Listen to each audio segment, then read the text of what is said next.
राहु और केतु से डरने वालों की कोई कमी नहीं है। लेकिन ऐसे लोगों की कोई कमी नहीं है जो इस चैनल को फॉलो करते हैं और राहु केतु से बिल्कुल भी नहीं डरते हैं। राहु केतु 30 अक्टूबर को अपनी नई साइकिल की शुरुआत करने वाले हैं एक नए ट्रांजिट के थ्रू, जब वो जाएंगे मीन और कन्या राशि में। राहु केतु का बेसिक नेचर क्या होता है, ये इस 3 पार्ट की सीरीज के पहले भाग में मैं ऑलरेडी आप लोगों को बता चुकी हूँ। वो वीडियो नहीं देखा है तो आप लोगों को देख लेना चाहिए।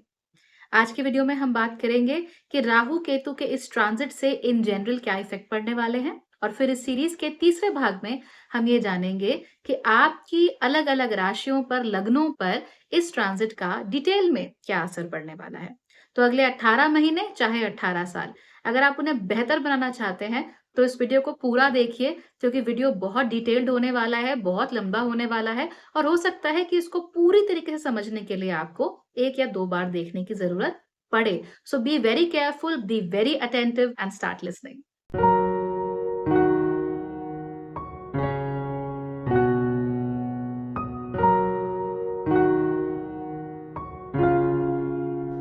नमस्ते, भाग्यश्री होलिस्टिक एस्ट्रोलॉजी में आप लोगों का एक बार फिर से स्वागत है। यहाँ पर हम बात करते हैं पॉजिटिव, इंस्पायरिंग और होलिस्टिक एस्ट्रोलॉजी की, यानी कि एक ऐसा ज्योतिष जो कि आपके पॉजिटिव पॉइंट्स को मैक्सिमाइज कर सकता है और आपके नेगेटिव पॉइंट्स को मिनिमाइज करने में आपकी मदद भी कर सकता है। आज के वीडियो में हम ये जानने वाले हैं कि राहु और केतु का जो ट्रांजिट होने वाला है 30 अक्टूबर 2023 को मीन और कन्या राशि में, उसका हमारे ऊपर क्या असर पड़ने वाला है।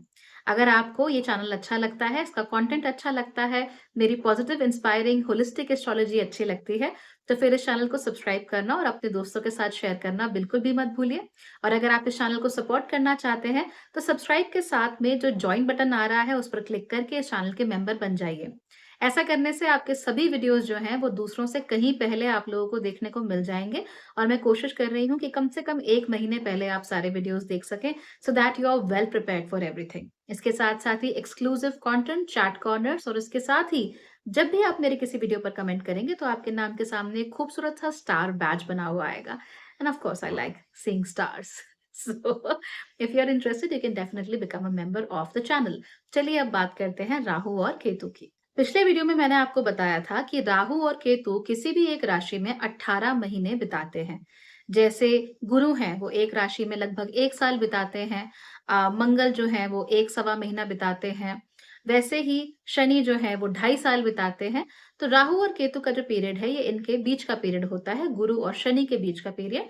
गुरु 1 साल यानी 12 महीने बिताते हैं, शनि जो है वो 2.5 साल बिताते हैं, लेकिन राहु और केतु एक साइन में 18 महीने बिताते हैं। और यही करते-करते उन्हें पूरे ज़ोडिएक का, पूरे राशि चक्र का चक्कर काटने में 18 साल लग जाते हैं। तो 18 इयर्स की इन दोनों की साइकिल होती है, और क्योंकि ये फॉरएवर रेट्रोग्रेड होते हैं, यानी हमेशा वक्री होते हैं, कभी भी मार्गी नहीं होते, इस वजह से ये लोग अपनी नई साइकिल की शुरुआत एरीज़ यानी कि मेष राशि से ना करके ये शुरुआत करते हैं मीन राशि से।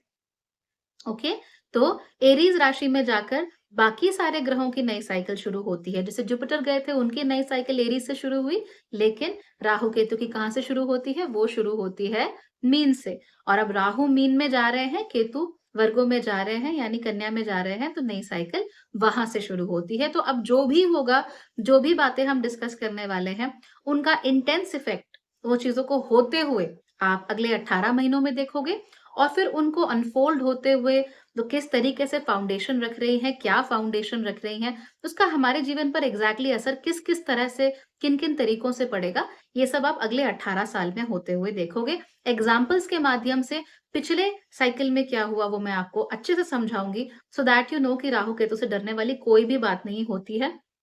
ना तो वो आपका छप्पर फाड़ कर देने वाले हैं, और ना ही वो आपकी किस्मत में कोई छेद करने वाले हैं, तो कुछ भी नहीं होने वाला, डोंट वरी। लेकिन वर्ल्ड स्तर पर, अ, पूरे दुनिया के स्तर पर बहुत बड़े-बड़े चेंजेस होंगे, और हमारे अंदर भी बहुत बड़े-बड़े चेंजेस होंगे। तो उन चेंजेस को हमें नोट करना चाहिए, ठीक है? तो अब विस्तार से समझते हैं इस ट्रांजिट को। नई साइकिल्स की शुरुआत। आपको याद है कि लगभग 18-19 साल पहले क्या हुआ था, जब राहु अपनी आखिरी राशि मेष में सब कुछ रैप अप करने के बाद नई राशि, यानी नई साइकिल वाली राशि मीन में जा रहे थे? कुछ याद आ रहा है? वेल, आपने जिस ऐप पर या जिस वेबसाइट पर क्लिक करके मेरा वीडियो इस समय आप देख रहे हैं ना, उस वेबसाइट का जन्म यानी यूट्यूब का जन्म आज से लगभग 18-19 साल पहले हुआ था, यानी कि जब राहु अपना ट्रांजिट वापस मीन राशि में कर रहे थे। उस समय पर हो ये रहा था कि बड़े-बड़े टेक्नोलॉजिकल एडवांसमेंट्स हो रहे थे और टेक्नोलॉजी सिर्फ कुछ लोगों के हाथ से निकलकर पूरी दुनिया तक पहुंच गई थी। हम जो भारत में लोग रहते हैं, हम में से ज़्यादातर लोगों के हाथों में इंटरनेट शायद लेट 90s या अर्ली 2000s में आया था और कई सारे लोग तो ऐसे हैं जिन्होंने इंटरनेट का इस्तेमाल 2010-15 के आसपास ही करना शुरू किया था। लेकिन दुनिया में इंटरनेट की शुरुआत तो उससे भी पहले कई सालों पहले हो चुकी थी। तो हो क्या रहा था कि जो टेक्नोलॉजी है, वो कुछ ही लोगों के हाथ में थी। सिर्फ कुछ ही लोग उसका इस्तेमाल कर रहे थे। They were the elite, they were the experts, they were doing everything और उसके कुछ समय बाद ये सारी टेक्नोलॉजी निकल कर सब लोगों के हाथ में आ गई। Everybody was able to use it. उसके कुछ समय बाद क्या होता है, एक फाइनेंशियल सिस्टम जो है वो ब्रेक डाउन हुआ। 2008 में आपको पता है कि फाइनेंशियल मेल्टडाउन हुआ था। पूरी दुनिया पे उसका असर देखने को मिला था। काफी समय तक एक कंफ्यूजन भरी स्थिति रही। लोगों ने अलग-अलग लाइफस्टाइल्स अपनाने शुरू कर दिए। लोगों ने अपने लिए नए तरीकों से सोचना शुरू कर दिया and finally things started settling down. और उस बार हुआ क्या? ऐसा नहीं हुआ कि दुनिया के जो अमीर लोग थे, वो गरीब हो गए। हुआ ये कि दुनिया के जो अमीर थे, उनके नाम बदलने लगे और जो नए अमीर थे, वो पुराने अमीरों से भी कहीं-कहीं ज़्यादा रिच होने लगे। ऐसे लोग जिनके पास अथाह पैसा है, ऐसे लोग जिनके पास इतनी संपत्ति है कि जिसका कोई रिकॉर्ड लिखना या उसके बारे में पूरा पता लगा पाना बहुत मुश्किल होता जाएगा। राइट? तो यही सारी की सारी जो चीज़ें थी, ये पिछले 18 सालों में हुई। और ये देखिए ना टेक्नोलॉजी का जो एक्सेस है, जैसे ही ये ज़्यादा लोगों को मिलना शुरू हुआ, वैसे ही ज़्यादा लोगों के पास अपॉर्च्युनिटीज़ बढ़नी भी शुरू हो गई। मैं आपको यूट्यूब का ही एग्ज़ाम्पल देती हूँ। अगर आपको यूट्यूब से पहले एक्टर बनना था या आप बहुत अच्छी कॉमेडी करते थे या आप मान लीजिए बहुत अच्छा लिखते थे या आपको किसी भी चीज़ की जानकारी थी, अच्छी जानकारी थी, तो आप उसको लोगों के साथ कैसे शेयर कर सकते थे भला? अब भई एक्टर बनना है तो हॉलीवुड, बॉलीवुड, टॉलीवुड कहीं न कहीं जाना पड़ेगा, सालों तक स्ट्रगल करना पड़ेगा। उसके बाद कहीं जाके मिले, ना मिले कोई गारंटी नहीं है, राइट? एंड अगर आप अच्छे एक्टर भी हो तो भी ज़रूरी नहीं है कि आपको रोल्स मिल ही जाएँगे या फिर आपको फेम मिलेगा या आपके लिए कुछ हो जाएगा। Things were very, very concentrated in the hands of a few. लेकिन जब राहु ने पिछली बार राशियाँ चेंज की थी, पिछली बार जब अपनी नई साइकिल की शुरुआत की थी, तो उसने टेक्नोलॉजी लेकर सबके हाथ में दे दी। Now everybody could speak their mind. इसका एक एग्जांपल है यूट्यूब, जहाँ पर अगर आप एक्टिंग करते हो, आपको कॉमेडी आती है, कुछ भी आपको आता है, तो वो आप अपने कैमरा से, अपने हैंडी कैम से रिकॉर्ड करके आप उसे यूट्यूब पर अपलोड कर सकते हो और पूरी दुनिया के साथ उसको शेयर कर सकते हो। और हम सबने यूट्यूब मिलियनेयर्स की कहानियाँ सुनी है ना? ऐसे लोग जिन्होंने अपनी कला के दम पर या फिर कैसे भी लोगों को एंटरटेन करके कुछ भी करके उन्होंने बहुत नाम कमाया, बहुत पैसा कमाया और बहुत दुनिया में फेमस हुए ये लोग। क्यों हुए? क्योंकि यूट्यूब जैसी चीज़ जो पूर्ण रूप से राहु मीडियम है, उन्होंने मौका दिया इन लोगों को फ्लरिश करने का, इन लोगों को शाइन करने का। ठीक है? राहु मीडियम क्यों कह रही हूँ? Because Rahu also controls magic. तो इस समय मैं आपके सामने नहीं बैठी हूँ, मैं इस समय जब भी आप सुन रहे हो वीडियो को, मैं एग्ज़ैक्टली उस समय आपके सामने बैठ के ये सारी बातें नहीं कर रही हूँ, लेकिन जब आप देख रहे होंगे अपने फ़ोन पर, लैपटॉप पर, टीवी पर, उस समय आपको ऐसा लगेगा कि मैं आपके सामने ही हूँ। तो ये एक तरह का छल है, एक तरीके का मैजिक इसे समझ लीजिए that I am able to send all this knowledge whatever my thoughts are to you, चाहे आप दुनिया के किसी भी कोने में रहते हो, चाहे हम पहले कभी ना मिले हों। सोचिए अगर यूट्यूब नहीं होता तो आप और हम मिलते? कभी भी नहीं। It was impossible to meet. और मेरा तो ऐसा सीन है कि ना तो मैं रुद्राक्षों की इतनी सारी मालाएँ पहनती हूँ, ना मेरे 10 की 10 उँगलियों में क्या कहते हैं बहुत सारे रत्न हैं, ना ही मैं इतना बड़ा टीका लगाती हूँ, ना ही मैं अजीब से गॉडी से कपड़े पहनती हूँ। तो आपके सामने से निकल जाऊँगी और आपको पता भी नहीं लगेगा कि मैं ज्योतिषी हूँ या मैं एस्ट्रोलॉजी करती हूँ because of course I am not wearing that dress code, है ना? लेकिन मान लीजिए 18-20 साल पहले अगर आप किसी ज्योतिषी को इमेजिन करके देखिए, तो हर एक का एक बड़ा पर्टिकुलर सा एक ड्रेस कोड होता है ना? नॉट शेमिंग एनीबॉडी, किसी को मैं शेम नहीं कर रही हूँ, पर बता रही हूँ, एक ड्रेस कोड होता है, जो कि ज़्यादातर ज्योतिषी लोग फॉलो करते हैं। अब वो भी इसीलिए फॉलो करते हैं because it is important for them to show कि हाँ, this person is an astrologer, ये ज्योतिषी है या इन चीजों में इसका यकीन है या इन चीजों में ये रत है, राइट? तो और क्या तरीका था बताने का? Unless and until I am मैंने हाथ में 8-10 अंगूठियाँ नहीं पहनी है, तो आप कैसे पता लगाओगे कि इस लड़की को ज्योतिष में इंटरेस्ट है? Not possible. लेकिन अगर पहनी होंगी तो आपका ध्यान मेरी तरफ जाएगा। तो वो दुनिया और थी। It was a very different world. But then YouTube came along और यूट्यूब ने नहीं क्या, मेरे जैसे और बहुत सारे लोग हैं हू आर इनटू एस्ट्रोलॉजी और जिन्होंने 10 की 10 उँगलियों में रत्न नहीं पहने हुए हैं। सो you will find people like us और बहुत सारे ऐसे और लोग हैं जो कि आपको मिलेंगे बात करते हुए, एक्सप्लेन करते हुए, स्पिरिचुअल चीज़ों को आपके साथ डिस्कस करते हुए। है ना? तो ये सब चीज़ें उस ज़माने में संभव ही नहीं हो पाती, बिकॉज़ कोई तरीका ही नहीं था अपनी बातों को इस तरीके से लोगों तक पहुँचाने का। लेकिन अब तरीका है और ये तरीका हमें राहु ने दिया है। आपको याद है मैंने आपको कुछ समय पहले शायद 1 डेढ़ महीना पहले एक वीडियो बनाया था कि हम राहु की दुनिया में रहते हैं, इसलिए राहु के अनुसार चलना ही पड़ेगा। तो ये जो दुनिया है जिससे हम कनेक्ट हो रहे हैं आप और मैं, इंटरनेट, यूट्यूब, ये राहु मीडियम्स हैं। एंड देखिए ना, it has done so much good for so many people. और सिर्फ यूट्यूब की बात क्यों करें? बहुत सारे ऐसे बड़े-बड़े और प्लेटफ़ॉर्म्स थे उस समय पर, इनफैक्ट अभी भी हैं, जो उनका जन्म जो है वो राहु के मीन राशि में गोचर करने के आस-पास ही हुआ था। इसमें से एक है ट्विटर। ट्विटर एक मिनी ब्लॉगिंग प्लेटफ़ॉर्म उसको कहा गया। पहले जो ब्लॉग्स होते थे लंबे-लंबे होते थे, हम लोग ऐसे आर्टिकल टाइप के लिखा करते थे वर्डप्रेस वगैरह पे। ट्विटर आया और उसने 140 कैरेक्टर्स में अपनी बात लोगों तक पहुँचाने के लिए हमें एक प्लेटफ़ॉर्म दिया। और उसके बाद ट्विटर की इतनी प्रधानता बढ़ गई, इतने ज़्यादा वहाँ सेलिब्रिटीज़ आए, इतने ज़्यादा वहाँ पर आप प्रधानमंत्री से लेकर राष्ट्रपति, चाहे हमारे देश के, चाहे कहीं और के, हर कोई वहाँ पर था। सबसे बड़े लोग, celebrities, journalist, you name it, everybody was on Twitter. वो अपनी बातें शेयर कर रहे थे। रियल टाइम पे न्यूज़ आप लोगों को मिल रही थी। तो you are getting all that from Twitter. और आपको अपनी बात कहने की आज़ादी भी मिल रही थी। वो बातें जो आप जनरली नहीं कह सकते, आपको सेलिब्रिटीज़ के साथ डायरेक्ट कनेक्ट होने का मौका मिल रहा था और बहुत सारे लोग ट्विटर पर भी सेलिब्रिटीज़ बने। And then of course Facebook, एक ऐसा माध्यम जो कि लोगों को एक-दूसरे के साथ जोड़ता है।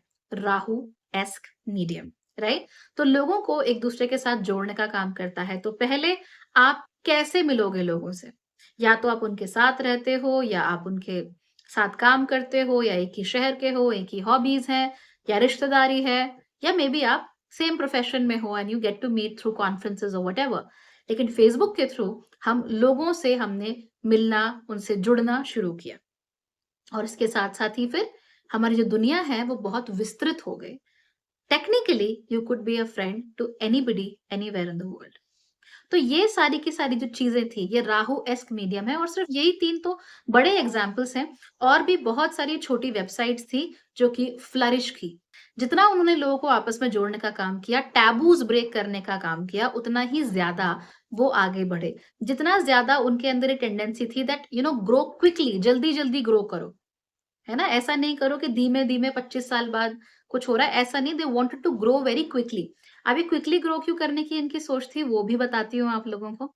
दरअसल पिछली बार जब राहु का ट्रांज़िट हुआ था मीन राशि में और केतु का कन्या राशि में, उस समय ये ग्रह अकेले नहीं थे। उस समय पर राहु के साथ थे सूर्य, बुध और शुक्र और केतु के साथ थे जुपिटर और चंद्रमा, यानी गुरु और चंद्रमा। यानी कि राहु केतु के उस ट्रांजिट में केवल राहु केतु ही कारक नहीं थे चीजों के होने के, उनके साथ-साथ बहुत सारे ग्रह थे। वहां पर बुध था जो बहुत तेजी से चलता है और साथ ही चंद्रमा था जो बहुत तेजी के साथ चलता है, तेजी के साथ काम करना प्रेफर करता है। खास तौर पे यहाँ बुध की बात हो रही है। जिन सॉफ्टवेयर्स का इस्तेमाल हो रहा है, बिकॉज़ चाहे आप यूट्यूब इस्तेमाल कर रहे हो, चाहे आप फेसबुक, ट्विटर कुछ भी इस्तेमाल कर रहे हो, everything is running on software. Software demands coding. Coding demands a coding language. And wherever there is language, wherever that you need to use your hands, जहाँ पर भी लैंग्वेज है, जहाँ हाथ का इस्तेमाल करना है, जहाँ कोडिंग करनी है, जहाँ ऐसी कोई चीजें करनी है, वहां पर बुध आते हैं। और बुध कैसे चलते हैं? तेजी के साथ।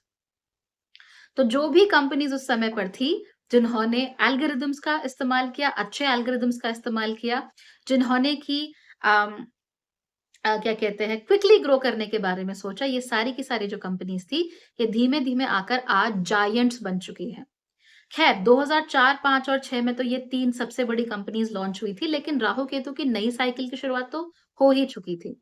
इसलिए धीमे-धीमे करके आप इंस्टाग्राम, लिंक्डइन कुछ भी कह लीजिए, जितना भी आप कंपनीज़ के साथ आप इंटरैक्ट करते हो on a day to day basis, उन सभी का जन्म या उन सभी का जो एक फ्लरिशिंग पीरियड है, वो सब का सब आया यहाँ पर, इस समय पर। इनफैक्ट मैं आपको बताती हूँ 2005 के बाद से ये जो नौकरी ढूँढने वाली वेबसाइट्स होती थी, where you could find employment, suddenly उनमें भी बहुत ज़्यादा ग्रोथ आई थी। Suddenly they became very important. Suddenly उन्होंने अपने आप को उनका प्रचार-प्रसार बहुत होने लग गया था। So this eventually became very important.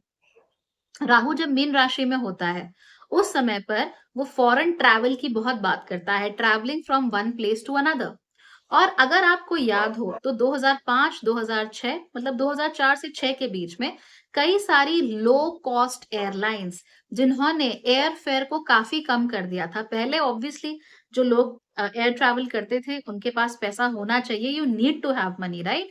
आम लोग हमारे आपके जैसे जो लोग हैं, वो इतना ज़्यादा एयर ट्रैवल के बारे में नहीं सोच सकते। चाहे वो कुछ भी कर लें, it was not possible for them to travel. क्योंकि किसी को बिज़नेस से जाना है, कुछ करना है, क्या करना है यार लग्ज़री एयरलाइन्स का?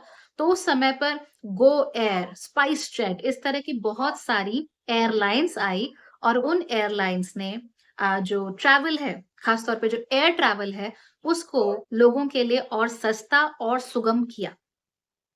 राइट? बिकॉज़ स्पाइसेस दूर देशों की बात करता है, 12वाँ घर है, नेचुरल 12वाँ घर है, दूर देशों की बात करता है, दूर जाने की बात करता है। वो सारी की सारी चीज़ें हो पाई इन सभी एयरलाइन्स के through and let me tell you 2005 से लगभग 2008-10 के बीच में ना एयर होस्टेस बनना was literally one of the biggest goals out there. मतलब करियर के मामले में उससे पहले डॉक्टर, इंजीनियर, टीचर, नर्स सब तो होता था रेगुलर।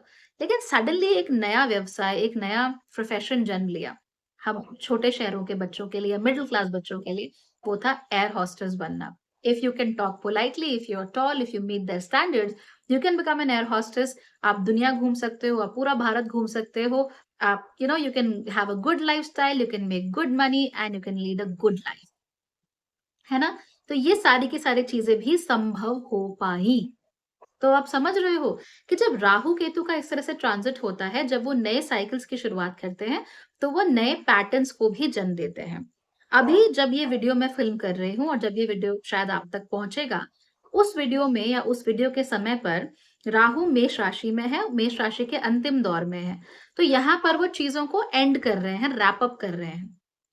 जैसे कि दुकान जैसे कि दिन के अंत में दुकानदार अपनी दुकान बंद करके स्टॉक लगा के घर जाने के बारे में सोचने लगता है ना, एग्ज़ैक्टली वैसे ही राहु केतु इस समय कर रहे हैं कि भई वो सोच रहे हैं, ठीक है हमारा ये 18 साल का चक्र पूरा हो गया है, अब हम फ़ोकस करते हैं कि what exactly needs to be done afresh. अब नया क्या करना है, अब इंटरेस्टिंग क्या करना है, अब और अच्छी चीज़ें क्या करनी है, इस पर उनका ध्यान जाना शुरू हो जाएगा।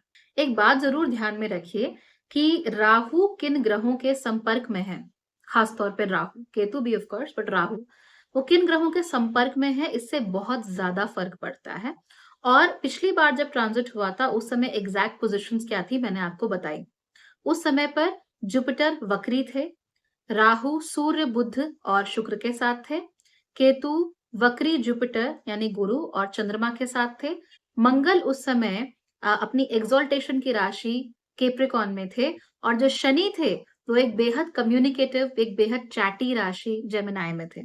तो आपने देखा कि किस तरीके से लोगों ने बिकॉज़ शनि है ना, शनि रिप्रेजेंट्स कॉमन पीपल लोगों ने कम्युनिकेशन बढ़ाया, रिश्ते बढ़ाए, चाहे शॉर्ट टर्म हो, चाहे लॉन्ग टर्म हो।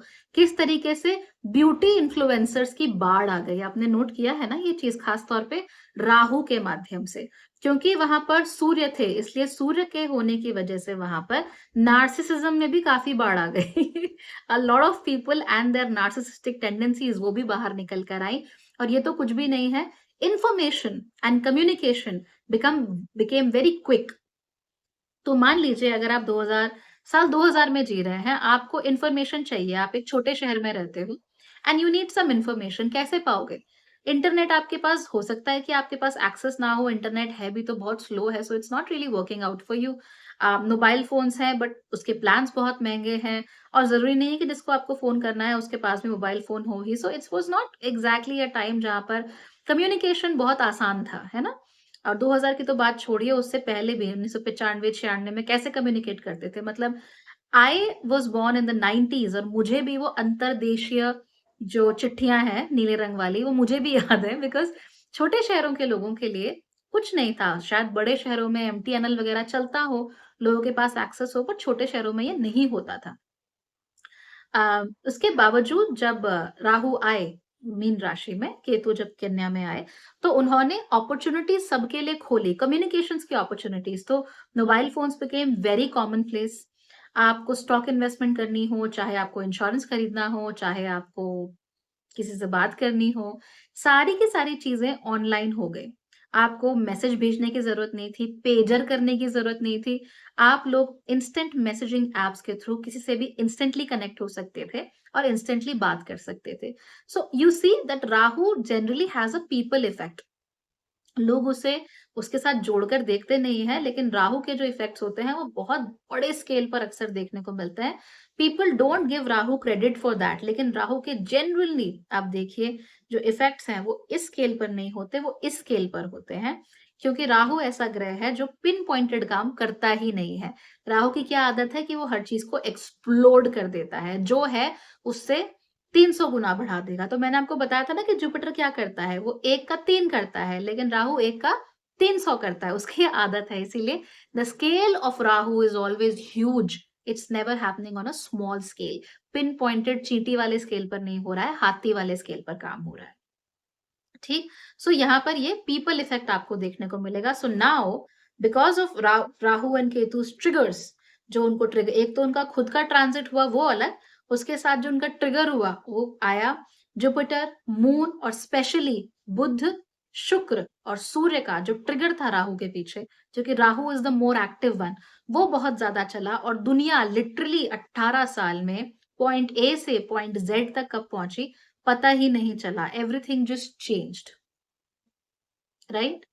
हमारे जो पेरेंट्स हैं या जो ग्रैंड पेरेंट्स हैं, उनके लिए तो लिटरली 180 डिग्री का चेंज हो गया। उन्होंने सोचा भी नहीं होगा कि उनके पास फ़ोन नाम की कोई चीज़ होगी और फ़ोन में बैठ के वो लोग ज्योतिष सीख रहे होंगे। क्योंकि पहले आपको ज्योतिष सीखना था तो क्या करना था? आपको किसी गुरु के पास जाना था, किसी से बात करनी थी, सालों बिताने थे। उस पर भी कोई गारंटी नहीं थी कि आपको सब बताया जा रहा है, कुछ ना कुछ छुपा लेते थे। ये पुराने थोड़ी आदत होती थी गुरुओं की। They used to hide something और द अदर ताकि चेला सब कुछ ना सीख जाए। अब चेले को स्मार्ट होना पड़ता था, पर सब लोग तो ऐसा दिमाग नहीं लगाते ना अपना। बट नाउ आप अपने घर में बैठकर अपने पसंद के व्यक्ति से एस्ट्रोलॉजी कभी भी सीख सकते हो, अपनी सुविधा अनुसार। तो ये सारी की सारी चीज़ें हमें राहु ने दी हैं और पिछली बार के जो ट्रिगर्स थे सूर्य के, बुध के और शुक्र के, उन्होंने दी हैं। सो बी केयरफुल अबाउट दैट। इन चीज़ों को याद रखिए। आगे का भी आप तभी समझोगे, इतना टाइम मैंने इसलिए लगाया इस चीज़ में, क्योंकि आधे का हम तभी समझते हैं जब हम पीछे जो हुआ है, हाइंडसाइट में क्या है उसको भी समझें। राइट? जब आप उसको समझोगे, तो आगे की चीज़ों को भी उसे पिन पॉइंट करना, उसके चीज़ों को मैनेज करना आपके लिए आसान रहेगा because it gives you a better point of view. At least that's what I believe. The more you know, the smarter you are, the more things you have seen, the better. और वरना I swear आप किसी के भी पास जाओ and again I am not shaming anybody but ये होता है, आपको भी मालूम है।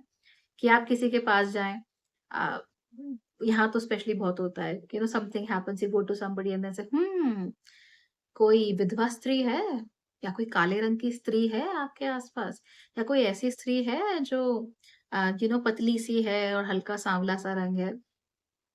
व्हाट आई मीन ऐसी तो बहुत होंगी, घर में, मोहल्ले में, वो जलती है आपसे, वो नफ़रत करती है आपसे, उसका किया धरा है सारा का सारा, ऐसा होता है। बहुत होता है एंड जिन लोगों ने भी या तो ये खुद किया है या इसको होते हुए देखा है, वो जानते हैं कि मैं क्या कह रही हूँ, है ना? इस बार जो चीज़ें होने वाली हैं, वो थोड़ी अलग हैं। इस बार जो इन्फ्लुएंसेस पड़ रहे हैं ग्रहों के, वो डायरेक्ट ना होकर काफ़ी इनडायरेक्ट होंगे। यानी एक तरफ से तो राहु और केतु फ्री हैं अपनी मनमर्ज़ी से काम करने के लिए, लेकिन दूसरी तरफ साथ ना रहकर बल्कि दूर से ही इन्फ्लुएंस करते हुए, यानी सरकार को बाहर से समर्थन देते हुए दूसरे ग्रह हैं। इस बार जब राहु और केतु अपने नए साइकिल में प्रवेश करेंगे, यानी मीन और कन्या राशि में, तो उस समय जो प्लानेटरी अलाइनमेंट होगा वो अलग होगा। पहली बात तो ये कि राहु और केतु के साथ कोई भी ग्रह नहीं होगा, यानी कि मीन और कन्या राशि में राहु और केतु एकदम अकेले होंगे। तो एक दूसरे को सात्विक दृष्टि से देख रहे होंगे, और देखने का फायदा भी खैर क्या है, they are the same entity eventually. So वहां से they will be able to work in a much stronger वे।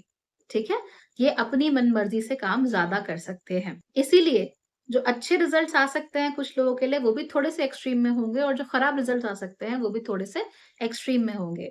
इस समय पर जो मंगल है वो बुध के साथ और सूर्य के साथ तुला राशि में रहेंगे, जिसमें कि सूर्य डिबिलिटेटेड यानी कि नीच के होंगे। लेकिन उनके जो परम शत्रु हैं शनि, वो अपनी ही राशि कुंभ में अपने मूल त्रिकोण में बैठे हुए होंगे। शुक्र जो कि शनि के परम मित्र हैं, वो उनकी शत्रु की राशि में यानी कि सिंह राशि में होंगे। अनकंफर्टेबल होंगे थोड़े से, लेकिन काफी सेल्फ सेंटर्ड उस समय पर वहां पर देखने को मिलेंगे। और इस बार जुपिटर के साथ साथ शनि भी वक्री रहेंगे, यानी कि सबसे बड़े मैलेफिक और सबसे बड़े बेनिफिक दोनों ही ग्रह यहाँ पर वक्री होते हुए हमें नजर आएंगे। द मोस्ट इंपॉर्टेंट थिंग, इस समय पर चंद्रमा विल बी एक्सॉल्टेड, यानी कि वो अपने उच्च के स्थान में होंगे। यानी सूर्य तो नीच के स्थान पे है, लेकिन चंद्रमा उच्च के स्थान पे है। इससे भी बहुत सारी चीजों पर फर्क पड़ेगा। ऑफ कोर्स अगर मैं बहुत ज्यादा डिटेल में जाऊंगी तो आई एम श्योर कि 3 घंटे का वीडियो बन जाएगा। तो मैं आपको जो ओवरऑल इफेक्ट्स हैं वो बताती हूँ अब कि सबसे पहले राहु के मीन राशि में जाने से क्या होता है, और फिर हम जानेंगे कि केतु के कन्या राशि में जाने से क्या होता है। इवेंचुअली ये जानते हैं कि ओवरऑल इफेक्ट्स क्या पड़ने वाले हैं। राहु जब मीन राशि में जाते हैं तो वो एक वाटर साइन के साथ, यानी कि जल तत्व की राशि के साथ इंटरैक्ट करते हैं। राहु अपने आप में एक छाया ग्रह है, तो जल के साथ छाया का एक तरीके से इंटरैक्शन होता है। ये जो राशि है ये नैसर्गिक रूप से 12वें घर की राशि होती है, इसीलिए ये लॉसेस को, डिसोल्यूशन को, इसके साथ साथ ही आउट ऑफ ह्यूमन एक्सपीरियंस जो होते हैं, जो ह्यूमन एक्सपीरियंसेस के बाहर की चीजें हैं, जो इस दुनिया के बाहर की चीजें हैं, उनको ये दिखाता है। फाइनली 12वां घर मोक्ष कारक भी होता है, सैंक्चुरीज का भी होता है। हम अलग होना चाहते हैं, दुनिया से डिटैच होना चाहते हैं, उसका भी होता है। और 12वें घर में केतु नेचुरली बिकम्स अ कारक, क्योंकि वो मोक्ष कारक है। तो 12वें घर में Ketu is like very comfortable. लेकिन यहाँ आ कौन रहे हैं? राहु। इस राशि के जो स्वामी हैं वो है गुरु, यानी कि जुपिटर।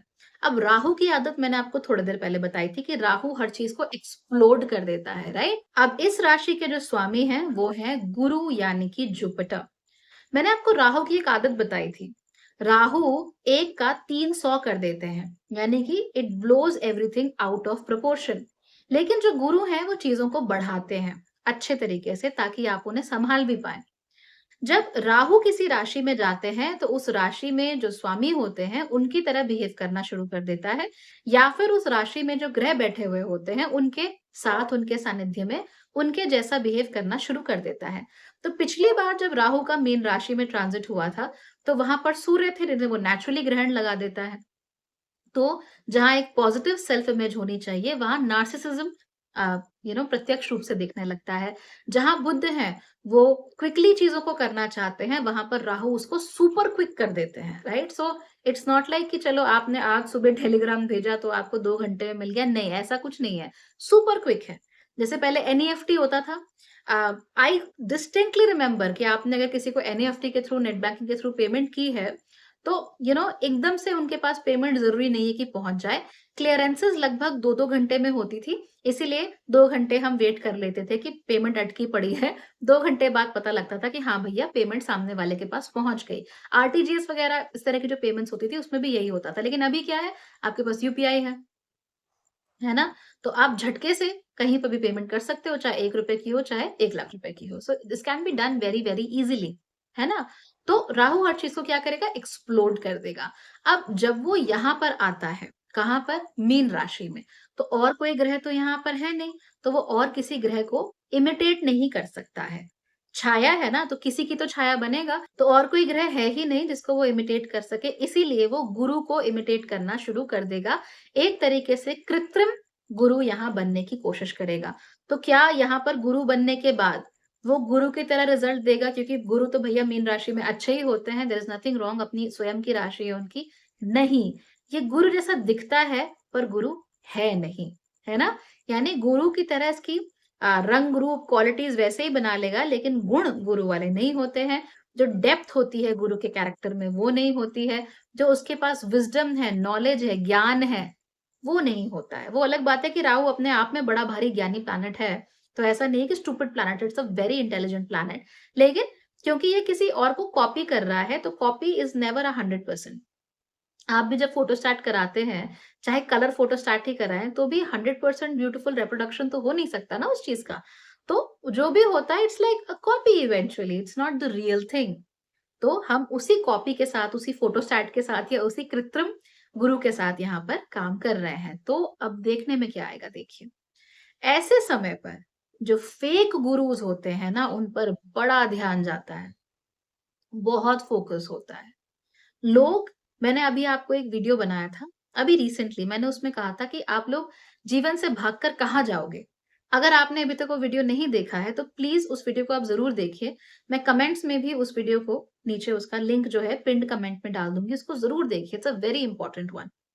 बहुत सारे लोगों के मन में ना एक वैराग्य का भाव आएगा, क्यों? क्योंकि 12वाँ घर है। तो अगर आपकी राशि मीन है या मीन राशि आपके लिए इन जनरल इम्पोर्टेंट है, 5वें घर में है, 9वें घर में है, खास तौर से, या आपका लग्न मीन है, सूर्य मीन है, चंद्र राशि मीन है, तो of course mean becomes very important for you in that case. तो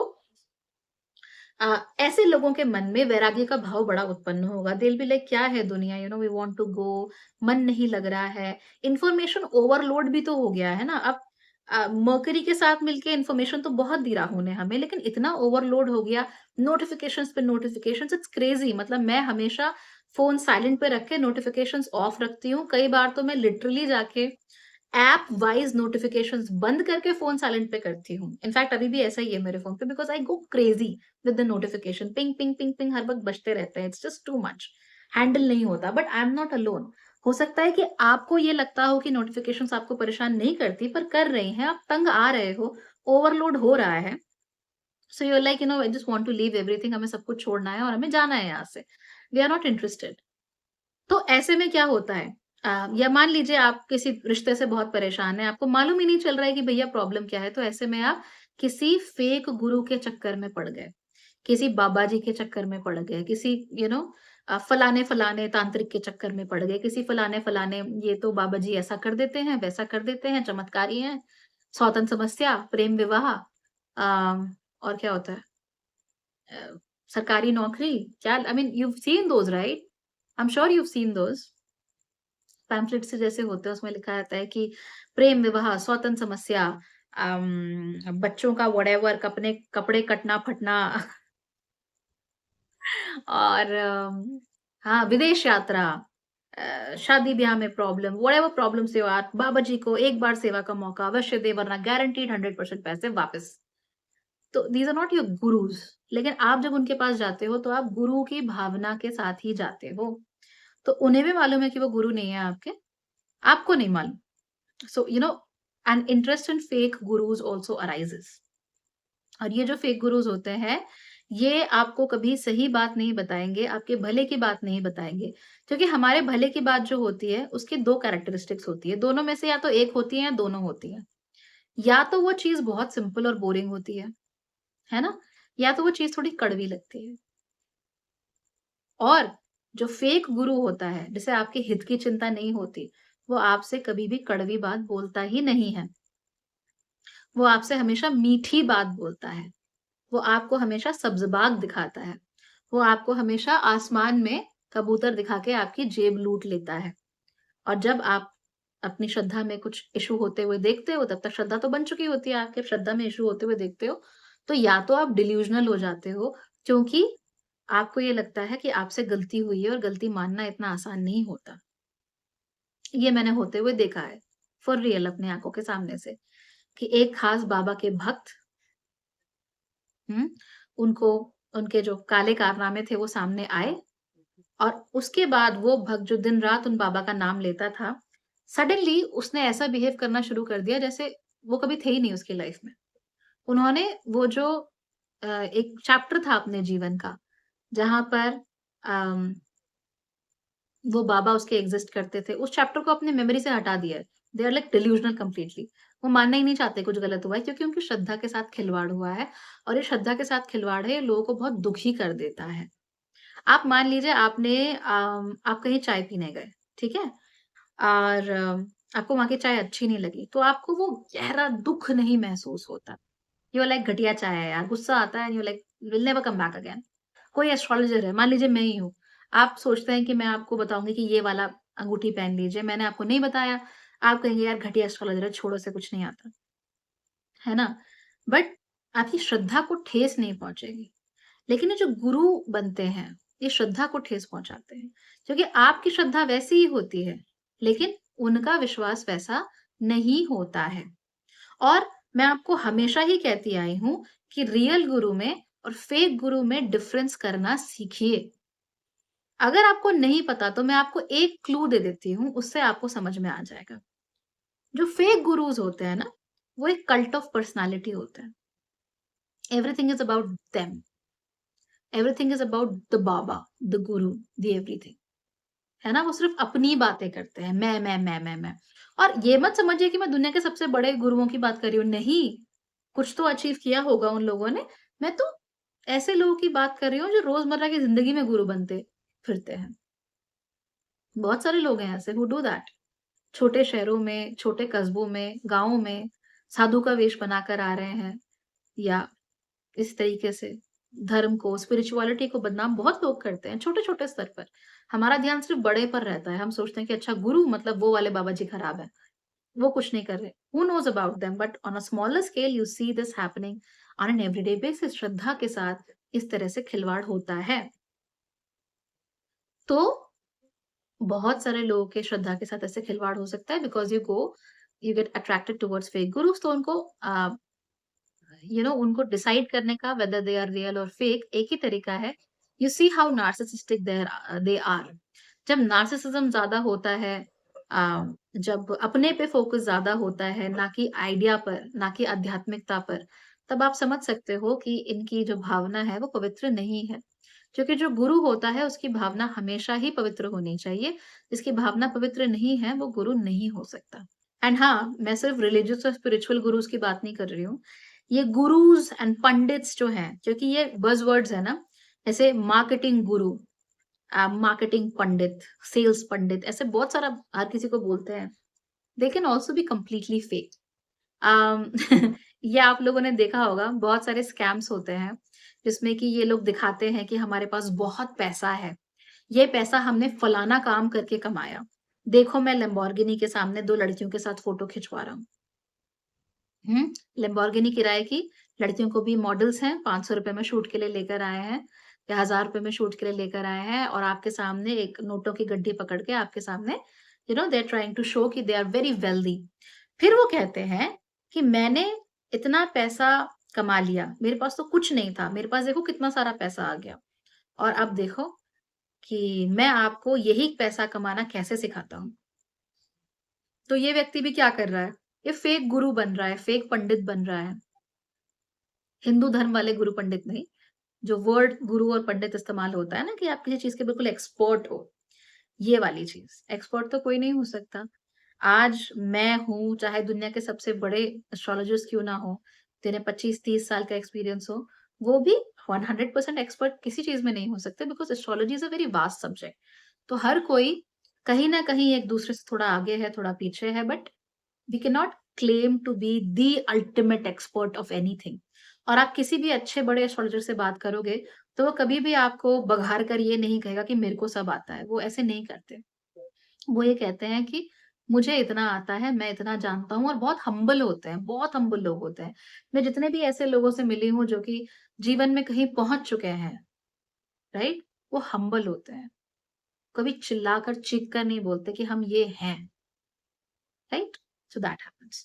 So, you just figure out who the real guru is or the fake guru and this problem is going to increase. जैसे मैंने देखा है कई सारी reels वगैरह में Instagram पे बहुत सारे लोग फिटनेस गुरुज, फिटनेस इन्फ्लुएंसर्स आपको उल्टी-सीधी चीज़ें बेच रहे हैं, उल्टी-सीधी बातें बोल रहे हैं। ब्यूटी गुरुज, है ना? तो ऐसे हर क्षेत्र में अपने-अपने गुरु बन गए हैं, क्योंकि क्षेत्र भी बहुत बढ़ गए हैं और वो जो गुरु हैं, they are not necessarily right. और प्रॉब्लम क्या है आज के ज़माने में, कि अगर कोई डॉक्टर है, आपका खुद का डॉक्टर जो आपको जानता है, उसने आपकी स्किन सामने से देखी है, जिसने आपके चेकअप कराए हैं, ब्लड टेस्ट कराए हैं, वो आपसे अगर ये कह दे कि भई कोई समस्या नहीं है, दवाई खाओ 5 दिन में ठीक हो जाओगे, आपको उस पर विश्वास नहीं आता। लेकिन अगर कोई किसी रील पर कोई अब्सर्ड सा आदमी आके कुछ भी आपसे कह दे कि देखो भैया, सुबह-सुबह उठ के लहसुन खाओ और लहसुन खाने से बस आपका पेट एकदम सही हो जाएगा, आप उसकी बात मान लोगे। क्यों मान लोगे? Because right now it's all about the फेकर Gurus. ज़रूरी थोड़ी ना है वो डॉक्टर हो, ज़रूरी थोड़ी ना उसे आयुर्वेद का भी डॉक्टर हो। It's not necessary. या ये भी ज़रूरी नहीं है कि चलो उसका बहुत ज्ञान हो, ज्ञान भी ज़रूरी नहीं है। हो सकता है उसने खुद किसी वेबसाइट से पढ़ के आपको बता दिया हो। So just for the sake of content, है ना? तो ये जो फेकनेस है गुरुज़ की वो बढ़ती है और इसी तरह के लोगों पर ज़्यादा ध्यान भी जाता है हमारा, सो हमें ध्यान जाने से रोकना है। और ऐसी स्थिति में जो रियल गुरुज़ होते हैं वो छुपते हैं। क्यों छुपते हैं? क्योंकि सूर्य और चंद्रमा की स्थिति ही ऐसी है कि जो सही गुरु होंगे, वो छुपे होंगे। उन तक पहुँचना पड़ेगा, उन तक जाना पड़ेगा, कोशिश करनी पड़ेगी, मशक्कत करनी पड़ेगी, तब आप उन तक पहुँचोगे। यानी पहले ज़माने में जैसे तीर्थ में जाना वाज़ लाइक घर में राम-राम बोल के चले जाओ, हमें नहीं मालूम आप वापस लौटने वाले हो या नहीं। क्योंकि बहुत भारी यात्रा होती थी, बहुत मुश्किल यात्रा होती थी। और उसके बाद अगर आप लौट के आ गए तो बहुत बड़ी बात होती थी। उन भारी मुश्किल परिस्थितियों में किसी तीर्थ पर जाना, दर्शन करना एंड ऑफ कोर्स उसका सुख भी अलग होता होगा। लेकिन आजकल क्या है? आई am not saying it is wrong. सबको तीर्थ दर्शन का सौभाग्य मिलना चाहिए, जितना हो सके। पर भावना कैसी है? दैट्स वेरी इम्पोर्टेंट, है ना? So the look at those things, look at those things always. सो जो असली गुरु हैं वो छुपे होंगे और आपको उन्हें ढूँढ कर उनके पास जाना पड़ेगा। बहुत फेमस है बाबा नीम करौली, कैंची धाम। ये उत्तराखंड में ही है कैंची धाम, वहाँ से है। और स्टीव जॉब्स और मार्क ज़करबर्ग जो कि ऑब्वियसली फेसबुक के को-फाउंडर हैं एंड स्टीव जॉब्स जो कि एप्पल के को-फाउंडर हैं। वो सब ऐसे लोग जो पूरी दुनिया को बताते हैं कि क्या करना है। उनके प्रोडक्ट्स पूरी दुनिया खरीदती है। वो डिसाइड करते हैं कि उनकी इंडस्ट्रीज़ किस दिशा में जाएँगी। ऐसे लोग भी आए अमेरिका से बाबा नीम करौली के पास, एक ऐसे गुरु जिनके बारे में कहानियाँ बहुत प्रचलित थी, लेकिन आप ये नहीं कह सकते कि वर्ल्ड स्केल पर most famous Guru in the world, ऐसे नहीं थे। तो रिलेटिवली छुपे हुए थे। फेसबुक जो कि पूरी दुनिया के लोगों को कनेक्ट करता है, उस फेसबुक की दुनिया में भी उस समय पर यू नो बाबा जी was not the most popular guru. और वो दोनों ही लोग और उनके अलावा भी कई सारे और लोग उस समय भी और आज भी बाबा नीम करौली के पास जाते हैं। उनके दर्शन के लिए जाते हैं। उनके धाम कैंची धाम में जाते हैं। अब तो बाबा जी तो नहीं रहे पर उनके धाम में ज़रूर जाते हैं उनके आशीर्वाद के लिए। ये क्यों होता है? क्योंकि जो गुरु है वो हिडन है, वो छुपा हुआ है और उस गुरु तक पहुँचने के लिए आपको मशक्कत करनी पड़ेगी। तो आपको इंडिया आना पड़ेगा, आपको ट्रैवल करना पड़ेगा, आपको यू नो एक फर्स्ट क्लास, सेकंड क्लास कुछ भी इकोनॉमी क्लास टिकट लेके पहुँचना पड़ेगा। उसके बाद फिर रोड से ट्रैवल करना पड़ेगा भारत की रोडों से। फिर वहाँ पहुँचना पड़ेगा धाम में और जैसे बाकी सारे भक्त रहते हैं वैसे ही रहना पड़ेगा। तब जाकर आपको आपके गुरु के दर्शन होंगे। एंड ट्रस्ट मी गुरु बहुत कम है दुनिया में और इस समय माहौल कुछ ऐसा होगा कि जो रियल गुरुज़ होंगे who are actually accomplished people, spiritually accomplished people, वो ज़रूरी नहीं है कि अपने आप को प्रदर्शित कर रहे हों। बिकॉज़ मैं ये चीज़ भी मैं आपको बहुत बार बोलती हूँ कि लोग स्पिरिचुअलिटी का मतलब होता है स्पिरिचुअल लाइफ़स्टाइल, ये समझ लेते हैं।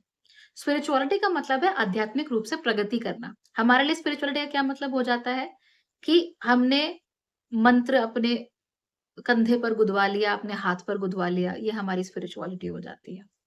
उसका मीनिंग नहीं पता, उसका अर्थ नहीं पता, उसका जो दर्शन है उस मंत्र का, तो क्या कहना चाहता है, किस दिशा में भेजना चाहता है, वो नहीं पता, पर जी गुदवा लिया, क्योंकि वी आर स्पिरिचुअल पीपल, है ना? ऋषिकेश में गंगा नहाए, गंगा नहाने का क्या अर्थ है?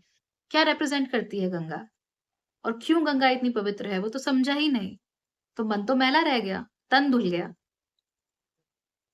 तो ये स्पिरिचुअलिटी हुई। ड्रेडलॉक्स बनाकर रखना, हर वक़्त मतलब चारों दिशाओं में आपने अपने शरीर में रुद्राक्ष की मालाएँ पहन बहुत अच्छी बात है अगर पहनते हो और समझते हो तो। पर अगर नहीं समझते हो, देन क्यों पहनते हो? दिखाना ज़रूरी है क्या दैट यू आर स्पिरिचुअल? जैसे मैंने थोड़ी देर पहले एस्ट्रोलॉजी के बारे में कहा था। Uh, this person I was talking to बहुत सारे लोगों को मतलब नहीं पता मेरे टच में ऐसे बहुत सारे लोग हैं जो नहीं जानते that I am into astrology. क्यों? क्योंकि मैंने कभी हाथों में 10-10 अंगूठियाँ पहनी ही नहीं। अब जब पहनी ही नहीं तो भई एस्ट्रोलॉजर किस काम की? तो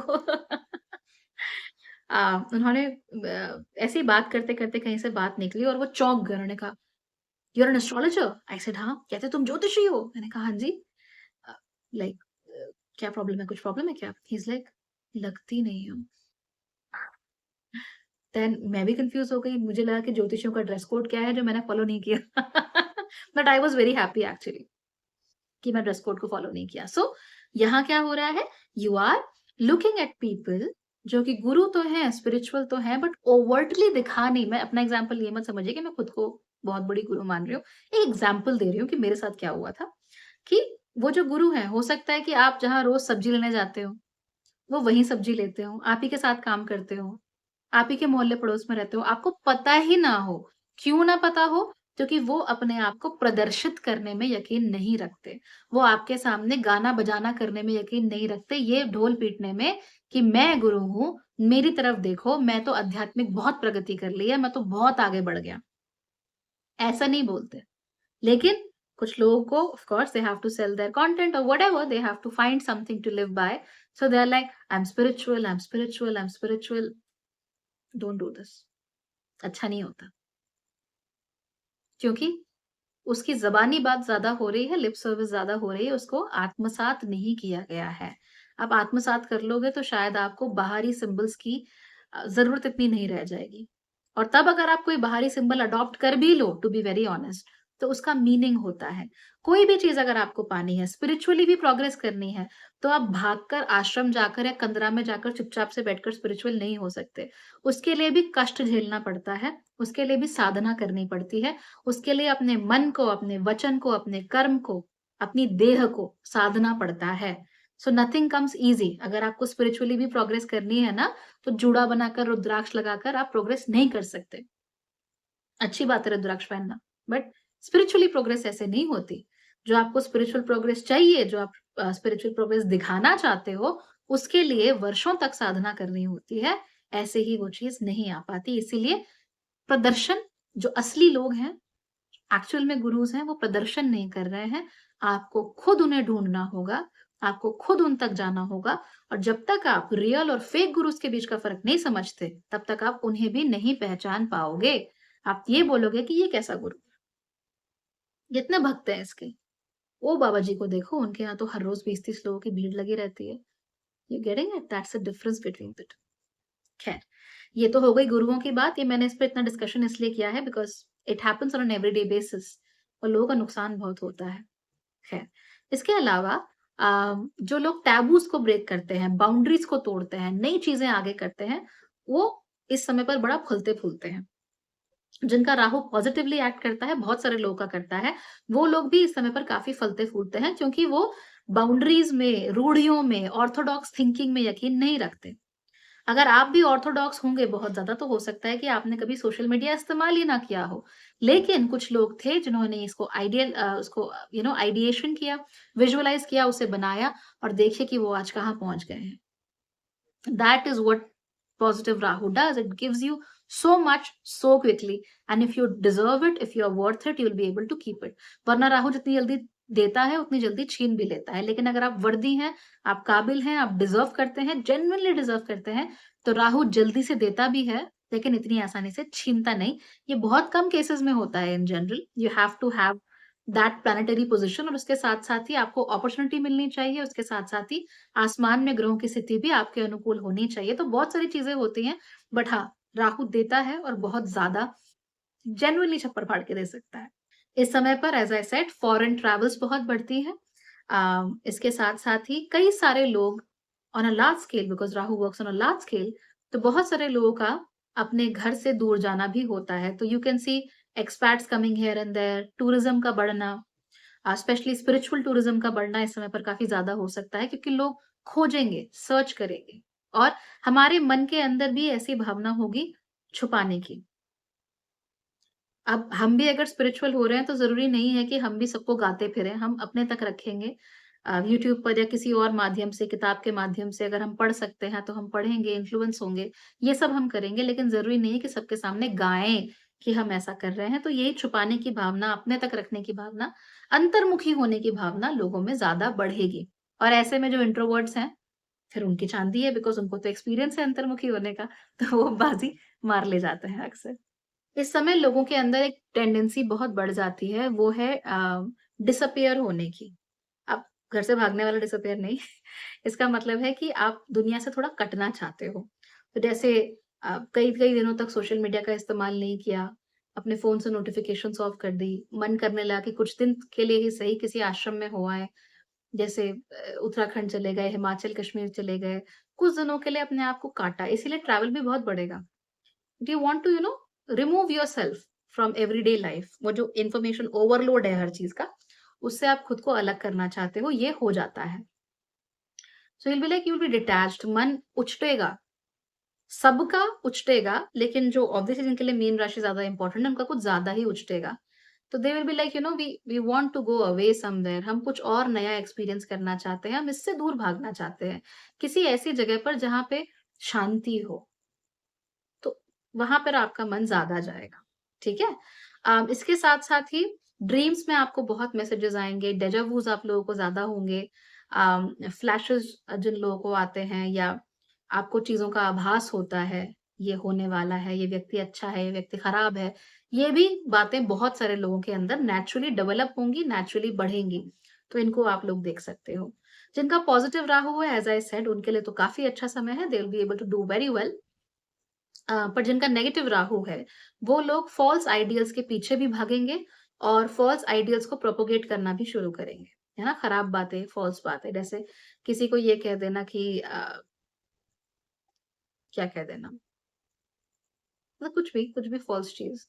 आप लोगों को ये कहते फिरें कि भैया आप अगर आपको डायबिटीज़ है तो रोटी खाने से कोई फ़र्क नहीं पड़ता, जबकि रोटी में ग्लूटेन होता है, so it could be bad for people who are having diabetes. You are like नहीं, नहीं हैव देम।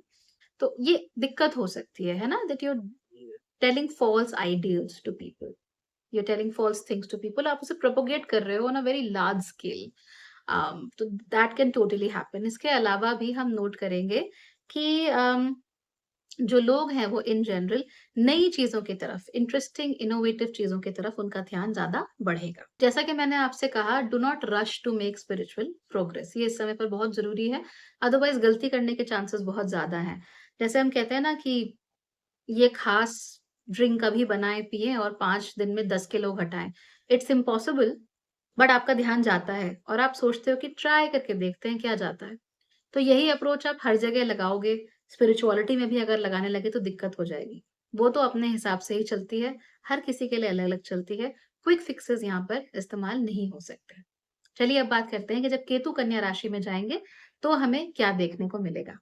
केतु भी कन्या राशि में यहाँ पर अकेले हैं और केतु की खास बात होती है कि वो जहाँ भी जाते हैं उस साइन के साथ या उसकी जो प्रॉपर्टीज़ होती हैं, उनके साथ थोड़ा डिटैचमेंट दिखाते हैं। कन्या राशि बुध की राशि होती है और नेचुरली ये जो राशि है, ये छठे घर की राशि है, यानी बीमारियाँ, कर्ज़े, बुरी आदतें, एनिमीज़, राइवलरीज़, इन सबको दिखाती है। रोज़मर्रा की ज़िंदगी में आप क्या कर रहे हो, उसको भी ये जो राशि होती है वो दिखाती है। तो द गुड न्यूज़ इज़ कि केतु के यहाँ पर आने से अगर आप लोगों के अंदर कोई पुरानी बीमारियाँ हैं, ख़ास तौर पर लाइफ़स्टाइल डिज़ीज़ेज़ हैं अगर आपके अंदर, तो उनके ऊपर आप डेफ़िनिटली काम कर सकते हो और उन डिज़ीज़ेज़ को अपने से दूर कर सकते हो। तो दैट कैन बी डन। तो डिज़ीज़ेज़ से भी, बीमारियों से भी आपका डिटैचमेंट हो सकता है। That's great news. इनफैक्ट इस समय पर अगर मेडिकल फील्ड में किसी बीमारी का क्योर मिल जाए या कोई बहुत बड़ा ब्रेक थ्रू हो जाए, तो वो कोई हैरानी की बात नहीं होगी। You will definitely be seeing some great medical breakthrough during this time. उसके साथ-साथ ही आपके अगर पुराने कर्ज़े हैं, तो कर्ज़ों को निपटाने के लिए, कर्ज़ों को ख़त्म करने के लिए, उनके लिए भी प्लान बनाने के लिए ये बहुत अच्छा समय है, आप उसे इस्तेमाल कर सकते हो। अपने ईगो तक से छुटकारा पाने के लिए ये बहुत अच्छा समय आप लोगों के लिए हो सकता है। हाँ, अंतर्मुखी थोड़ा बना सकता है ज़रूर, but that's not a huge problem. As long as अंतर्मुखी होने से आपकी लाइफ़ में कोई प्रॉब्लम नहीं हो रही है, ज़िंदगी में रोड़े नहीं लग रहे हैं, दैट्स ओके। वो आपके नेचर का थोड़ा बहुत हिस्सा बन सकता है। आपके लाइफ़स्टाइल में चेंजेस बहुत हद तक हो सकते हैं, so I am very sure that आने वाले जो 18 साल हैं, वो हमारे लाइफ़स्टाइल को पूरे तरीके से बदल कर रख देंगे, थिंग्स विल चेंज और we will be looking for slower life. एक ऐसी ज़िंदगी जिसमें भाग-दौड़ नहीं है, नोटिफ़िकेशंस कम है, ओवरलोड इन्फॉर्मेशन का थोड़ा कम है। तो इन्हीं चीज़ों को वैसे हम भाग्यश्री होलिस्टिक लाइफ़स्टाइल में भी मेरा दूसरा चैनल जो है उसमें डिस्कस करने की कोशिश कर रहे हैं धीरे-धीरे। वहाँ भी मैं बहुत तेज़ी से नहीं भाग रही हूँ, we are taking it very slow and easy. तो वहाँ हम डिस्कस करने की कोशिश कर रहे हैं। आपको इंटरेस्ट है तो डेफिनिटली आप वहाँ पर आ सकते हो। You can learn all those things, okay? आपको इस समय पर एक बटरफ्लाई की तरह फ़ील होगा। जैसे मैं एक तितली हूँ जो फाइनली इसने पंख उसके निकल गए हैं और अब वो आसमान की ऊँचाइयों में उड़ सकती है। तो तितली के सिम्बोलिज़्म्स जो हैं वो भी हम भाग्यश्री होलिस्टिक लाइफ़स्टाइल में हमने बहुत अच्छे से डिस्कस किए हैं, आप देख सकते हो। सो इस तरह की जो फ़ीलिंग है of getting rid of things, feeling free of things, ये आप लोगों के अंदर बहुत हो सकता है। फाइनली जो भी लोग, क्योंकि डिस्प्लेसमेंट मैंने आपको बताया होगा, displacement can either be voluntary और नॉन वॉलंटरी। तो नॉन वॉलंटरी जो लोग डिस्प्लेस हुए हैं किसी भी वजह से, या फिर किसी के साथ कुछ ज्यादती हुई है, उनके साथ कुछ दुख दर्द वाली घटना हुई है, कुछ बुरा हुआ है, चाहे छोटे स्केल पर चाहे बड़े स्केल पर, हम लोगों के अंदर उनके लिए दया का भाव ज्यादा जागेगा। है ना? हम कोशिश करेंगे कि हम सबके लिए कुछ अच्छा कर सकें, सबकी मदद कर सकें, किसी न किसी तरीके से किसी न किसी के जीवन में कुछ हम अच्छा और ऐड ऑन कर सकें, तो ये भी हम करने की कोशिश है डेफ़िनेटली करेंगे और करेंगे ही फॉर श्योर। इस समय पर ईगो क्या, आपको अपने एनिमीज़ में भी इंटरेस्ट नहीं रहेगा, so you will be like कौन दुश्मन, किसका दुश्मन, मुझे कोई इंटरेस्ट नहीं है, just take your own path and leave, I am not interested. इस तरह की चीज़ें डेफ़िनेटली आपके साथ हो सकती हैं एंड एक एक और बात जो है that people can actually be a lot more about spiritual learnings। तो स्पिरिचुअलिटी की तरफ काफ़ी इंटरेस्ट बढ़ेगा और ऐसी स्पिरिचुअलिटी जो कि आपको ज़रूरी नहीं है कि हर वक़्त कंदराओं में रखे। तो जो हाउस होल्डर की स्पिरिचुअलिटी होती है, जिसकी बात मैं अक्सर आप लोगों से करती हूँ, if you want a video on that do let me know, मैं बना दूँगी उसके ऊपर भी वीडियो। तो जो हाउस होल्डर की स्पिरिचुअलिटी है, that spirituality is gaining a lot more prominence right now. लोगों को उस तरह की स्पिरिचुअलिटी में ज़्यादा इंटरेस्ट है, ज़्यादा वो उसमें यकीन करने लगेंगे। So that becomes possible. ज़्यादा लोग एस्ट्रोलॉजी सीखेंगे, ज़्यादा लोग अब अ, यू नो आध्यात्मिक चीज़ों की तरफ आना शुरू करेंगे। बस कोशिश ये कीजिएगा कि आपका जो गुरु हो, जो आपका गाइड हो, वो सही हो। वो आपको गलत दिशा में ना ले जाता हो, आपको एवरीडे लाइफ में हार्म ना करता हो। या आपकी श्रद्धा के साथ खिलवाड़ ना करता हो, ओके? आपसे कोई ₹100 ले, लेकिन उसके साथ-साथ आपसे बहुत सारी श्रद्धा ले ले, फिर वो ₹100 का रिज़ल्ट ना आए, तो एक्चुअली आपको ₹100 का दुःख नहीं होगा, आपको अपनी श्रद्धा का दुःख होगा। श्रद्धा के साथ नहीं, एक्सपेक्टेशंस तो ऊपर-नीचे होती रहती हैं, दैट हैपेंस, श्रद्धा के साथ खिलवाड़ नहीं होना चाहिए। तो अपनी श्रद्धा को बहुत सोच-समझ कर कहीं पर लगाइएगा। यही केतु यहाँ कर रहा है, otherwise it's a fantastic placement. बहुत सारे लोग डर रहे हैं कि केतु जी कन्या राशि में आ गया, खराबी कर देगा, ऐसा-वैसा कुछ नहीं है। केतु मेडिकल प्रोग्रेस कराएगा, मेडिकल ब्रेक थ्रूज़ कराएगा, एग्रीकल्चर में बहुत सारे ब्रेक थ्रूज़ कराएगा, टैबू ब्रेकिंग में आपकी मदद करेगा, इनोवेशंस में आप लोगों की मदद करेगा, आगे बढ़ने में मदद करेगा स्पिरिचुअली। और जो आपके षड्रिपु हैं, काम, क्रोध, लोभ, मोह, मद मात्सर्य व्हाटएवर दे आर, उन सब से भी आपको छुटकारा दिलाने में मदद करेगा, अगर आपको सही गुरु मिल जाए तो। यानी अगर राहु को गुरु सही मिल गया, तो ये जो केतु है, ये इन सब से छुटकारा पा लेगा। ईर्ष्या, जलन एंड ऑल दैट। और अगर राहु को गुरु खराब मिला, तो फिर क्या होगा? ये उनमें और ज़्यादा डूबेगा। So the only difference that can happen here is if you find the right guru or not. Overall जो वर्ल्ड ट्रेंड्स हैं वो क्या देखने को मिलेंगे? देखिए, पिछली बार जब राहु केतु का ट्रांजिट हुआ था, we were about everything for everybody, यानी हर चीज हर किसी के लिए। लेकिन इस बार जो ट्रेंड है वो है कि कुछ चीजें कुछ खास लोगों के लिए। सो ऐसा नहीं है कि सबको आप लूट लोगे, ऐसा कुछ नहीं है, सबसे लूटेगा नहीं, जो मिला है वो तो रहेगा, लेकिन हमारे जो सर्कल्स हैं वो रिलेटिवली छोटे होंगे, हमारी जो उम्मीदें हैं, एक्सपेक्टेशंस हैं वो रिलेटिवली छोटी होगी और जिस दुनिया में हम रहने की कोशिश कर रहे हैं वो भी छोटी थोड़ी होगी। We will all want to move back to our roots. हमारी रूट्स क्या हैं? हमारा अ, पारिवारिक जो हमारे संस्कार हैं या हमारी कम्युनिटी के क्या संस्कार है, उन चीज़ों की तरफ ज़्यादा ध्यान जाने लगेगा। हमारे देश के क्या संस्कार है, उन चीज़ों की तरफ ज़्यादा ध्यान जाने लगेगा। So you will be moving towards those things. So some things for some people. Connection आपको पूरी दुनिया से करना ही नहीं है। कनेक्शन उन लोगों से करना है जो आपके लिए वाक़ई मैटर करते हों, आपके लिए मायने रखते हों, आपके लिए कुछ अच्छा करते हों, आपके जीवन में कुछ अच्छा ऐड ऑन करके जाते हो। तो बेसिकली मेरी फिलॉसफी इस समय पर प्रोमिनेंट होने वाली है। Very happy about it. खैर, तो ये सारी चीज़ें तो होंगी, उसके साथ-साथ ही क्या होने वाला है कि अम, हम लोग अपने जो बिलीफ्स हैं उनको बड़ा टाइटली पकड़ कर रखेंगे, उन्हें छोड़ने का नाम नहीं लेंगे। यानी अगर हमारे मन में कोई बिलीफ है, हमने मान लिया कि ये चीज़ें ऐसी है, तो हम उसे नहीं छोड़ पाएँगे, चाहे कुछ भी हो जाए। तो it will be very difficult to sway people. तो अगर कोई किसी सही संगत में है, चाहे गलत संगत में है, अच्छे काम कर रहा है, चाहे खराब काम कर रहा है, कुछ भी कर रहा है, उसको वहाँ से स्वे कर पाना, उसको अपने रास्ते से डिगा पाना बड़ा मुश्किल हो जाएगा। लेकिन ये सबके साथ नहीं होगा, ये उन्हीं लोगों के साथ होगा, जिनका चंद्रमा एक्सalted है और कौन-सा चंद्रमा है? ये वो चंद्रमा है जो पूर्णिमा का चाँद है। तो पूर्णिमा का चाँद है, एक्सalted चाँद है, तो आपके लिए ऐसा हो जाए कि आपको कोई अपने रास्ते से हटा ही नहीं सकता, चाहे वो कुछ भी कर ले। और बाकी लोगों में भी डिपेंडिंग कि उनके चंद्रमा की स्थिति कैसी है, चंद्र में बल कितना है। चंद्रमा अगर बली होगा, तो अपने ऊपर कॉन्फिडेंस आएगा, सेल्फ एस्टीम बढ़ेगी, दे विल बी मोर अबाउट हाँ, मैं ये काम करना चाहता हूँ, बहुत क्लैरिटी रहेगी। और जिनका चंद्रमा जो है वो परेशान है, बली नहीं है, उनको चंद्रमा के उपाय करने पड़ेंगे, अदरवाइज़ वो किसी से भी इम्प्रेस हो जाएँगे और कहीं भी कुछ भी कर डालेंगे। राइट? मतलब सामने वाले ने कुछ कहा, आपने बोला हाँ, हाँ, यहाँ भी सर हिला दिया, वहाँ भी सर हिला दिया, हर किसी को हाँ कह दिया, so that becomes problematic. Choice जो है, वो खराब होगी और राहु चॉइसेस बहुत देता है। तो अगर चॉइस करने की क्षमता में कमी कर देता है चंद्रमा, तो आपको नुकसान हो सकता है, otherwise life will be good. जैसा कि मैंने आप लोगों से कहा कि इस समय पर हमारी दुनिया एक मेल्टिंग पॉट बन जाएगी। यहाँ पर एक तो डिस्प्लेसमेंट होगा, लार्ज स्केल पर लोगों का डिस्प्लेसमेंट होगा, या तो नेचुरल, अननेचुरल, वॉलंटरी या नॉन वॉलंटरी कॉजेज़ से डिस्प्लेसमेंट ज़रूर होगा। बहुत सारे लोग इधर से उधर जाएँगे। चाहे वो टेम्परेरी जा रहे हों घूमने के लिए या 2-3 महीने रहने के लिए या योगा-वोगा सीखने के लिए, चाहे वो परमानेंटली उन्हें कहीं शिफ्ट होना पड़े, पर डिस्प्लेसमेंट ज़रूर होगा इस समय पर। एग्रीकल्चर एडवांसमेंट जैसा कि मैंने कहा वो भी ज़रूर होगी और टेक्नोलॉजिकल एडवांसमेंट ख़ास तौर पे मेडिकल फील्ड में वो भी होंगी।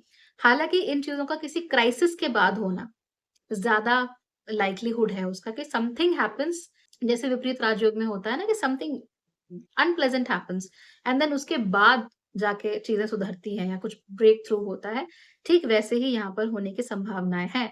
क्योंकि यहाँ पर हम राहु केतु के आइडेंटिटी डिसइल्यूजन्स की बात कर रहे हैं, इसीलिए ज़्यादातर लोगों की जो आइडेंटिटीज़ हैं, जिनको वो बहुत टाइटली पकड़े हुए थे, वो आइडेंटिटीज़ जो हैं, वो धीमे-धीमे करके डिसॉल्व होना शुरू हो जाएँगी। एज़ आई सेड, जिनका चंद्रमा बहुत स्ट्रॉन्ग है, वो बहुत टाइटली चीज़ों को होल्ड ऑन करके रखेंगे, जाने नहीं देंगे। ख़ास तौर पे ऐसी चीज़ें जो उनके परिवार से संबंध रखती हों। यानी किसी का 100 साल पुराना बिज़नेस है, तो वो कहेंगे कि नहीं यार बचा लेते हैं, नहीं जाने देते हैं इसको। तो इस तरह की चीज़ें हो सकती हैं और बाकी लोगों के लिए दे will be like what is my identity really, मैं चाहता क्या हूँ? मेरा मन क्या चाहता है? मेरा कर्म मुझे कहाँ धकेल रहा है? मुझे वो जानना है। तो इस तरह से स्पिरिचुअल इंटरेस्ट लोगों के बहुत बढ़ सकते हैं। अम, अलग-अलग स्पिरिचुअल रिट्रीट्स पर जाने की जो भावना है, वो बहुत ज़्यादा बढ़ सकती है। I really wish I could organise a spiritual retreat for you, you know. वैसे ही मैं उत्तराखंड में रहती हूँ, सो माहौल भी अच्छा है। मौसम भी अच्छा है और वातावरण इज़ गुड, बट चलो देखते हैं। अगर कभी हो सका तो मैं ज़रूर ऑर्गनाइज़ करूँगी, so that you can learn to live life in a better way, not in a out there way. तो मैं कोशिश करूँगी इस चीज़ की। इसके साथ-साथ ही बाउंड्रीज़ जो हैं, बाउंड्रीज़ ज़रूर ब्रेक होंगी। अब देखिए, यहाँ पर 2 ऑपोज़िंग चीज़ें हो रही हैं। एक तरफ तो कुछ लोग बहुत ज़्यादा स्ट्रॉन्ग हेडेड हो रहे हैं। अपनी जो चीज़ है, पारंपरिक चीज़ है, उसे बचाने के लिए बहुत ज़्यादा अग्रेसिवली उसे बचा रहे हैं और दूसरी तरफ सब कुछ मेल्ट हो रहा है, आइडेंटिटीज़ मेल्ट हो रही हैं। एग्ज़ैक्टली आप अपने आप को कैसे देखते हो? आप कौन हो? किस चीज़ से अपने आप को एसोसिएट करते हो? वो मेल्ट हो रहा है। ऐसे समय पे मैं बता रही हूँ आपको, जिनका केतु थोड़ा स्ट्रॉन्ग है और अच्छा भी है, ऐसे लोगों को कोई संबंध, कोई लेबल हटाने में कोई समस्या नहीं होगी। They will be like, "go, I don't know why you are here. I don't know why I was doing मैं ऐसा क्यों कर रहा था? तुम यहाँ क्यों हो? मैंने ये काम क्यों किया?" कुछ समझ में नहीं आएगा। दे विल बी लाइक, इससे बेहतर है इसे छोड़ दिया जाए। इसमें एंगेज ना हुआ जाए। तो ऐसा बहुत हो सकता है इस समय पर। है ना? लोगों के साथ।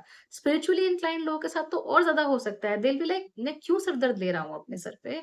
मुझे नहीं चाहिए, मैं क्यों बोझा ढो रहा हूँ ये? ऐसा भी बहुत सारे लोगों के साथ हो सकता है। So it could become a very important trend in the world. Don't worry, you listen to holistic astrology तो आप लोग बचे रहेंगे।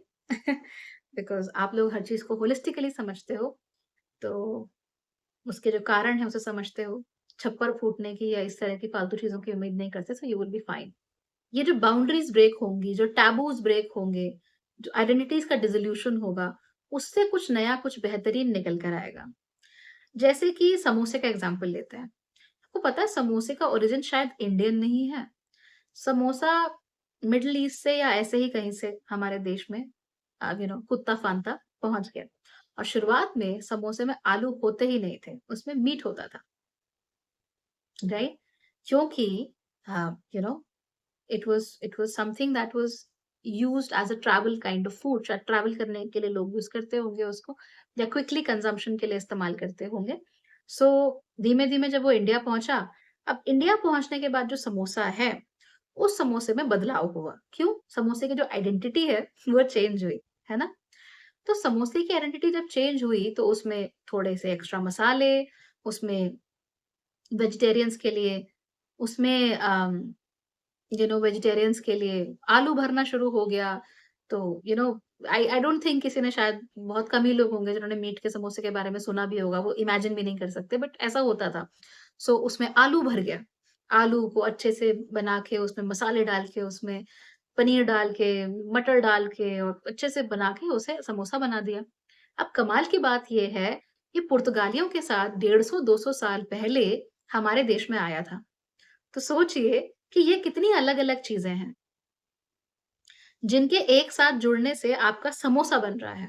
वो समोसा जिसका कॉन्सेप्ट इंडिया का नहीं है, बाहर का है, जिसमें मीट को हटाकर डाल दिए गए आलू और उसके साथ कई सारे मसाले। और हाँ, इस समोसे को जिस चटनी के साथ खाया जाता है, उसमें यूजुअली हरी चटनी होती है धनिया पुदीने की, जो भई हमारे घर में मिल जाती है। इमली की चटनी होती है जो बिल्कुल ख़ास इंडियन ही है, लेकिन टमाटर की चटनी भी होती है कई बारी। तो वो जो टमाटर की चटनी होती है, टोमेटो केचअप होता है, वो टमाटर भी हमारे देश के नहीं है। वो लगभग 150 साल पहले हमारे देश में आए। और अब आप सोचिए टमाटर के बिना कोई सब्ज़ी बना सकते हो? इम्पॉसिबल। इतने सारे अलग-अलग इन्फ्लुएंसेस से बनाया हुआ ये समोसा और उसकी चटनियाँ, इंडियन इन्फ्लुएंस है, अरेबिक या मिडल ईस्टर्न इन्फ्लुएंस है। बीच में हमारा पुर्तगाली कुछ इन्फ्लुएंस है, थोड़ा टमाटर जो एक इंग्लिश वेजिटेबल है, यूरोपियन इन्फ्लुएंस है, वो सब मिला के एक समोसा बनता है, उसकी चटनी बनती है और उसे हम किसके साथ खाते हैं? चाय के साथ।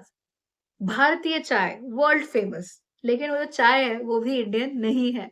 लेकिन चाय बनाने का तरीका 100% इंडियन है, राइट?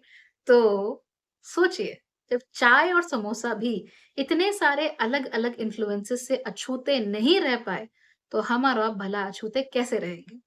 हमारी आइडेंटिटीज़ बदलेंगी, हमारा बात करने का तरीका, हमें अपने आप को एक्सप्रेस करने का तरीका, हमारा लाइफ़स्टाइल सब बदलेगा।